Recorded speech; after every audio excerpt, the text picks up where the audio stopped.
huge number of researchers have already spoken about the huge role of the USSR's allies in World War II. Therefore, I will not repeat myself. I want to focus on what the Allies supplied to the USSR and who invented all this. That is, in this case, the question arises, what is there of its own in Russia? They usually talk about military equipment. I want to point out that technology does not exist without people. And people need to eat something. More recently, even at school exams, the question was asked, what did the expression, open a second front, mean for soldiers on the front line?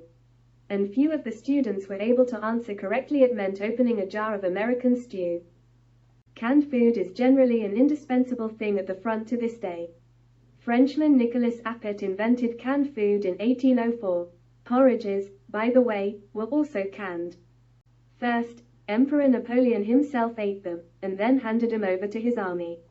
Therefore, when they tell in Russia how the French robbed the Russian population, they probably imagined themselves in reality.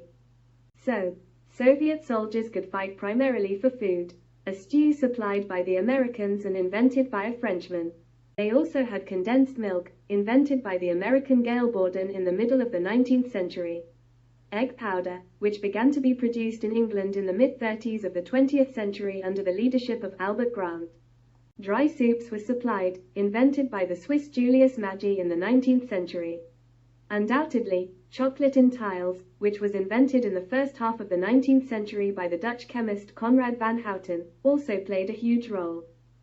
Of course, powdered milk was also supplied, and it was invented by Justus von Liebig in 1865. Soon the product was finalized by the famous Swiss company Nestle. It is estimated that the food supplied to the USSR under Lend-lease is enough to feed an army of 10 million people throughout the war. But let's talk about the military equipment itself. For example, about tanks. Who invented the tank? The first relatively modern tank was tested in the First World War by Great Britain. The French, however, were not far behind. The famous Lend-lease project is well known. And where were the Russians?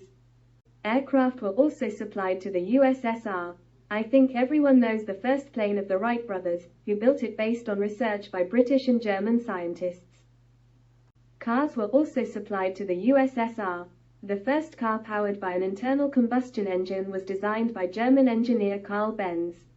And the steam engine was invented by the Englishman Severi at the end of the 17th century, and White improved it. What else was supplied to the USSR? Even buttons. And, of course, alcohol. This is of paramount importance for the supply of Russian soldiers from the USSR itself. But without all of the above, there would be no Russian soldiers.